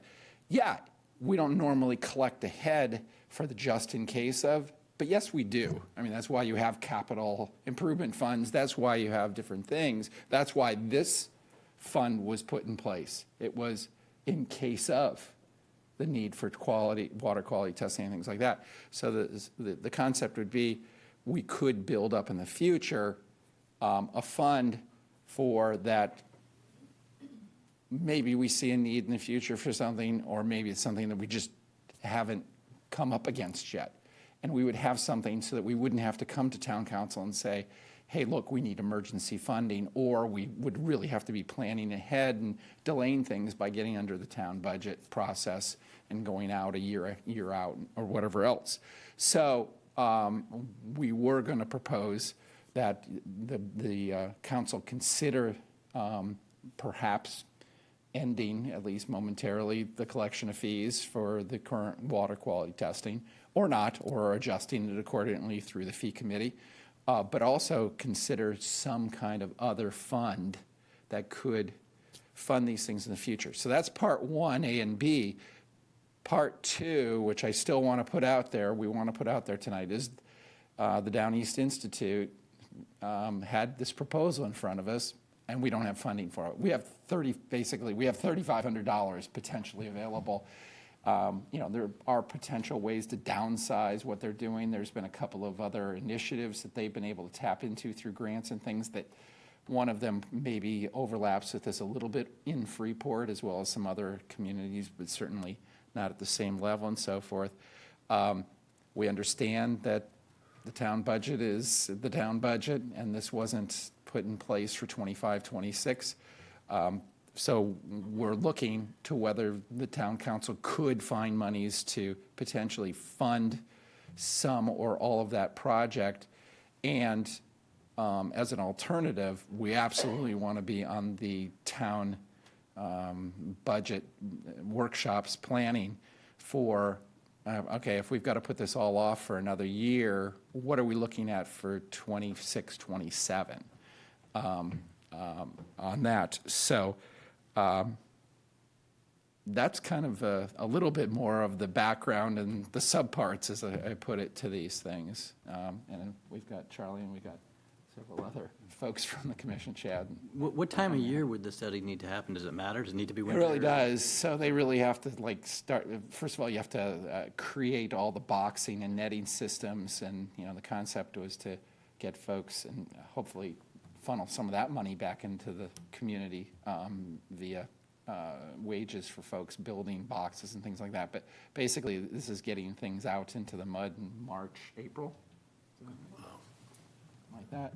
And then they have to be surveyed to a certain extent through the summer, and then there's a collection process in the fall to see what you've got. Because the seeds settle in the spring, the seed clams, and the concern is that they're, they don't survive. A huge number don't survive. Is this type of system viable to keep them alive through it, so that it could become commercially available or however in the future?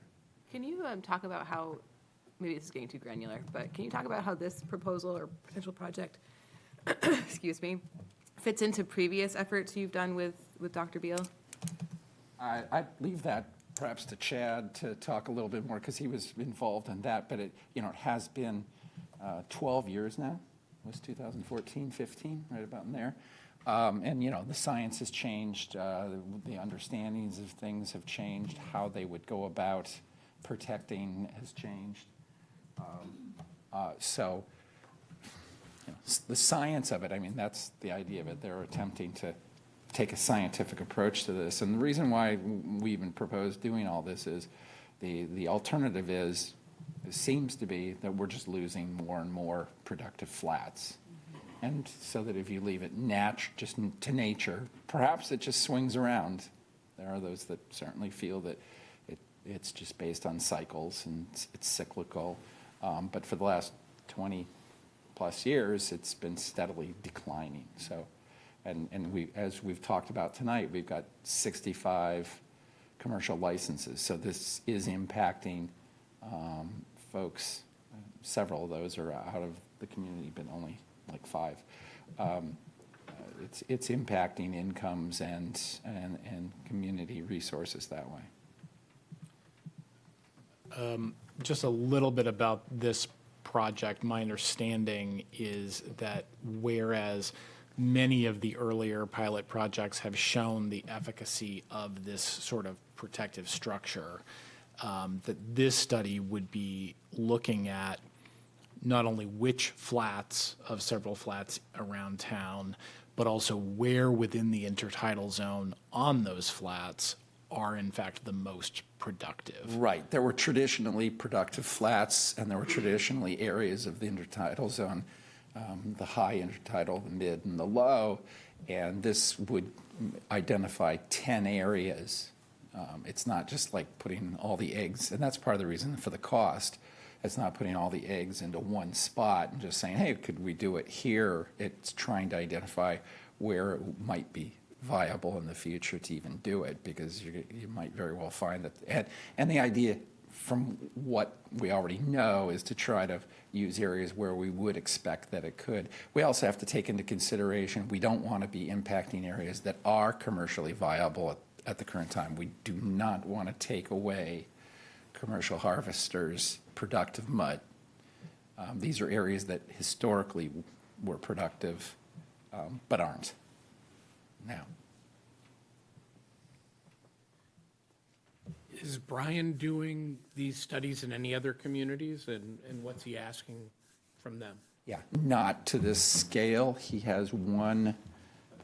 Yeah, sure. Yeah, please. You know, Chad? I was thinking while Nelson was speaking when I didn't want to undercut him. He's going to kill me when I do this, but I just think that it's important to characterize it more as a. I really couldn't tell you what he's going to be doing out here. I don't know. I don't know what the process is or what the experiments are, or if they're even experiments. They're not really experiments. It's more of we've done. I guess. Let me back up. So I guess I would just say that, I'm familiar with about 70 towns on the coast. There's 78, I think, that have municipal programs. None of them are doing anything like this. And what this is, it's basically we're hiring someone to demonstrate techniques that people can use and educate people on techniques that can be used to enhance flats.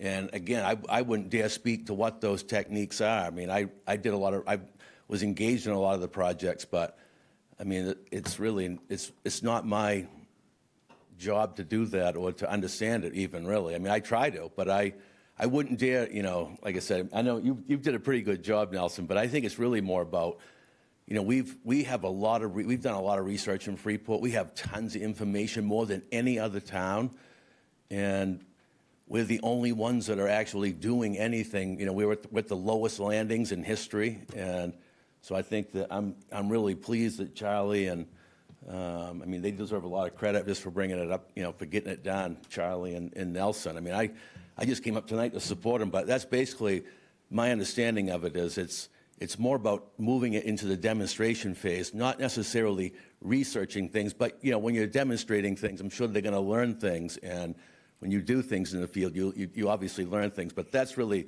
all I really wanted to add to it. Thanks. Is there a way to get these other towns to help support this? I mean, is this helping the whole community? Just a thought. Has anyone reached out to other towns to say, hey, we could do this, we're willing to do it here? I don't think a lot of towns know what to do. Right, and we don't work with other towns. Their clamming doesn't really affect us. You're right, but they're all having the same issue. Are they not? They don't understand it. They don't understand it like we. I mean, we have a total. I mean, DMR doesn't. Yes, they have to approve our ordinance, but they don't come to our meetings because they don't have. I mean, it's not really. I'm not saying it to be nasty, but they just don't have the information that we have, and it makes them uncomfortable. We really do know a lot about the resource here in Freeport, and we need to move it into the next phase.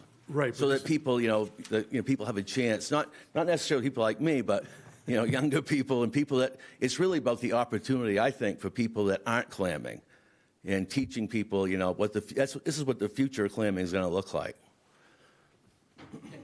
I'd just add a couple of things because communities have different types of mud too. So, and then just approaches. Brunswick has done a lot of seeding projects.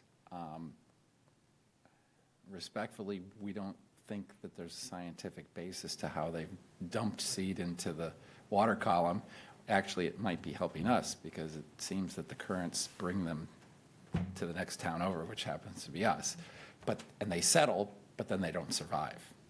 It's not, so there's things like that. So there are interactions, and Charlie is involved with some of the other shellfish wardens and communities and so forth, and we have information from the others. I would note that Brian Beal does have, and I had mentioned this, he has gotten funding to do a program that's examining soft shell clam recruitment in 12 towns up and down the coast. It's on a small scale.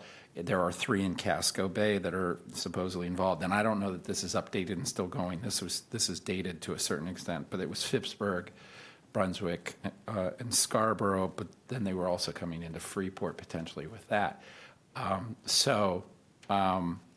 Yes, the idea of cooperation actually makes sense, and yes, some guidance from DMR in the state would be phenomenal.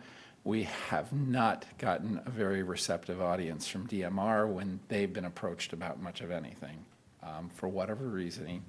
I mean, funding is always an issue, and resources and personnel and everything else. And that's certainly to look toward, because we're talking in the future about, how do you get grants? How do you do better cooperation and things? But as Chad said, we do have a lot of knowledge, and we have resources like Sarah Randall, who's on the commission. She does this, and she just has a wealth of historical knowledge and information, so we can build upon that.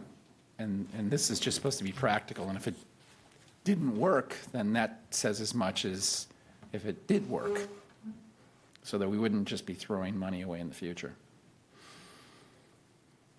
So I was just asking, Yeah. is this not a whole state problem, or is it just a Freeport problem? It is a whole state problem. Okay, so here's what we want to do. Are you guys interested? Different towns certainly have different priorities too, because we traditionally we're one of the more productive towns. We got a lot of mud. Brunswick's got a lot of mud. Phippsburg's got quite a bit of mud. So our area, and it was good productive shellfish or soft shell clam mud. Whereas I think Damascotta, you hear more about, or Wiscasset, Damascotta, you hear about worms, marine worms and things like that a lot. They're really different types of flats, so, yeah.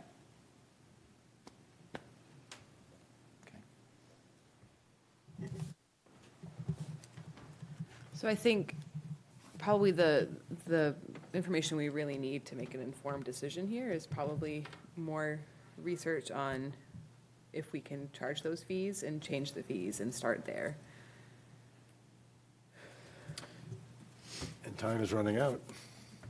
March is close by. Yeah.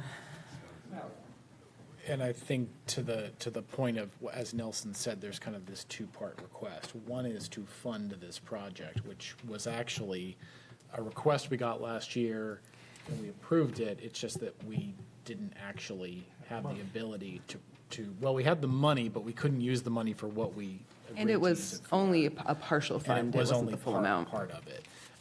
So we've been around this a couple of different ways, and I think there's the fees question, which would take time to build up and would not address this particular request. But I think we're back in the same cycle of being essentially out of budget season and being asked to see if there is money available to fund something that is they would need before we go through the full budget cycle. And I think what I'm hearing you say is if that's not possible, you definitely want to have a conversation in the budget process to see if we could find it for next year. If this is a statewide problem, is there a way to reach out to other communities to help fund something that would help them ultimately? Can I answer for you guys?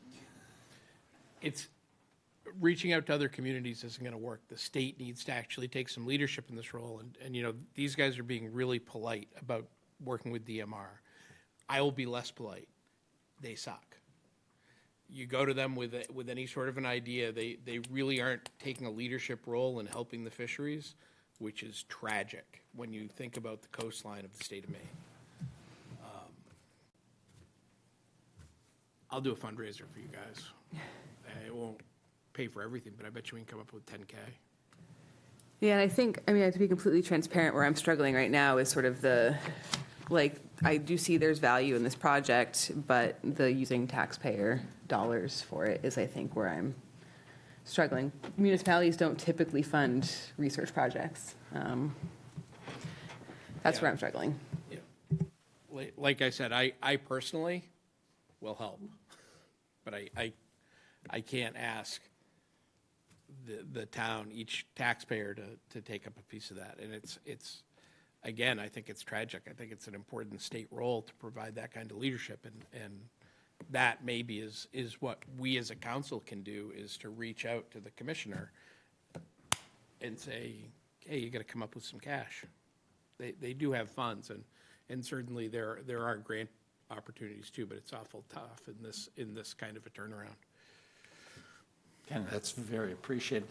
But I would say that terming this just research because it's a demonstration, I don't think it's inappropriate to have the taxpayers to potentially fund some or all of this type of program.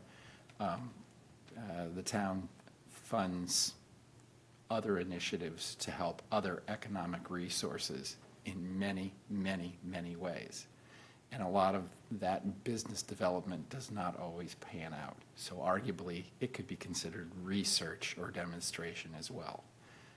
So I don't think I would agree that we are necessarily asking here, especially when we've created an ordinance and a commission that is tasked primarily with the preservation and enhancement of the commercial shellfish profession in Freeport, or the history of that. So just add that. And also to that point, we are, as a town, responsible for the intertidal. Yeah. That is, Charlie manages it, and I mean, we're obviously taking fees for it. I think, more information on the project is probably helpful. And is it commercial? Can you scale it commercially? What's the long-term impact? I think that would be helpful for me when thinking about sort of the use of the funds for that. We have the proposal, which Yeah. is a 3-year process, not as much detail. Years 2 and 3 is the first year, but that basically sets it up. And so, ratcheting it up to a commercially viable level.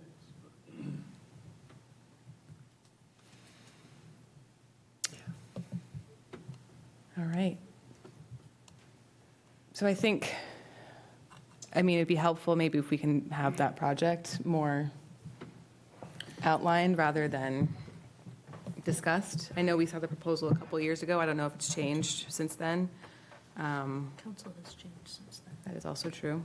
Council has changed since then, so. So it sounds like maybe this needs to come back on another agenda with an update on the legal piece for the fee question. Yeah. Or that just needs to go to Finance Committee or Ordinance Committee for their consideration, based on what the information is, I guess. And I do feel like we keep kind of getting like pieces of this puzzle instead of the whole puzzle, which, because tonight was, regarding the licensed water quality fees, not necessarily a request to fund a project. So I think we need to take a step back and look at the whole puzzle and get a understanding there. Okay. And are you looking for us to try to do that outside of the budget process? So what I heard is this has to happen in the spring, March-ish. So are we on a fast track, or are we looking at next March? I'm just trying to figure out like what priority and what. I'm going to go out on a limb and say we probably couldn't easily find $32,000 without taking it away from something else that's meaningful. So Yeah. probably a next year's budget thing. The frustrating thing I can imagine for you guys is that you have $37,000 that you collected from clamors for the purposes of doing similar things that we can't spend in the way that we wanted to spend it. So acknowledging that frustration, I don't know that there's another source for $30,000+ before July 1. Yeah, and I also, the Finance Committee spent 3 hours debating less money for a different organization. So we need to be fair and equitable in approaching how we decide to share funding. So why don't I suggest that I'm going to spend just a little bit of taxpayer money and have the conversation with Amy around the issues that MMA Legal brought up. If Amy sees a path forward around the water quality issue, water quality funding, which seem like it's not available, we can kind of move this forward. I don't have a magic place to take this kind of money from. As I was telling Charlie earlier today, we have a total budget contingency of $20,000, which is overspent because of the well claim. So yeah. So why don't you let me work with Charlie? We'll reconnect tomorrow and kind of map this out. I have asked the town attorney for a little bit of time, not just for this, but for a couple of other things that need to go back to ordinance. And let me see what we can, at least what I'm hearing is give it to us all at once as one big piece with, here's the legal, here's where the money is. And what I need from Charlie is going to be the documentation about what the project is and maybe a little bit of history about what has been done. So council could have that discussion. Am I bringing everything together? Okay. One last thought, is there a way to loan the money? So I'm not allowed to loan money that has not been appropriated to me. Council does have reserve funds, can reallocate things. Jessica would not be happy with me talking about this, but truly, when you appropriate funds in the budget in the end of June, that is historically what Freeport has operated within, unless we have grant funds. I get that, but we have a pot of money that is supposed to be used for water quality. We don't use that. I mean, we do use it. We don't know if we're going to need more, but it's a funding source that if we could use it and pay it back, we might be able to get something. I don't know. No, I think if you wanted to loan something, like make a loan, I couldn't see this working as a loan because it's an expense on our books. I can't take dedicated money and expend that and then pay it back. That is a big no in governmental accounting. What if we had a private loan source?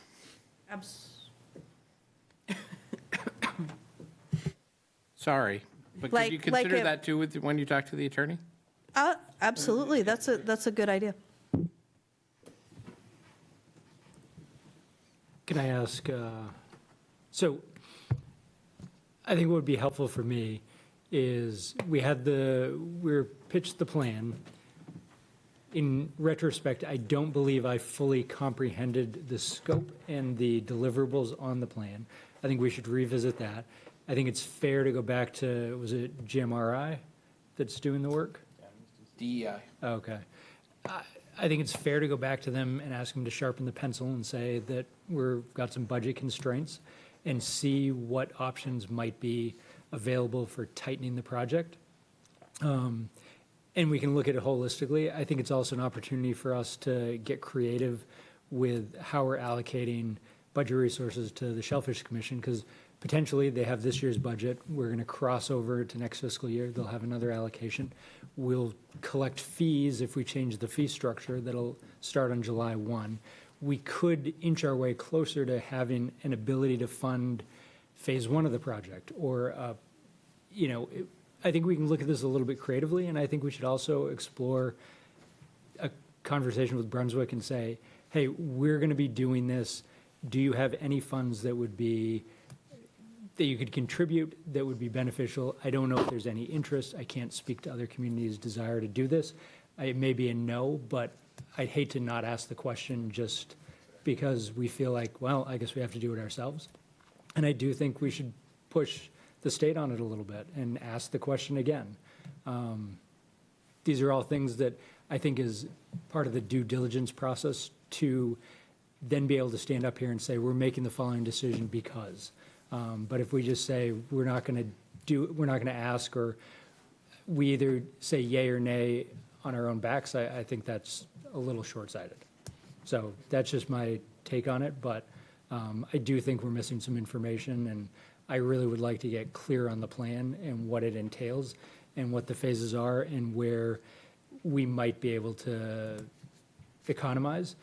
And at the same time, if Down East Institute knows that we're serious about doing it, but we're facing some budget challenges, maybe they have some other options or abilities to connect us with other resources, and I think we should ask that question as well. Right.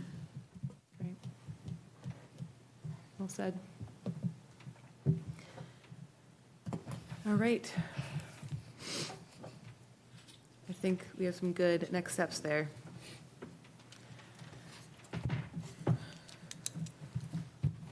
Anything else? Thanks. Thanks for coming out. Thank you.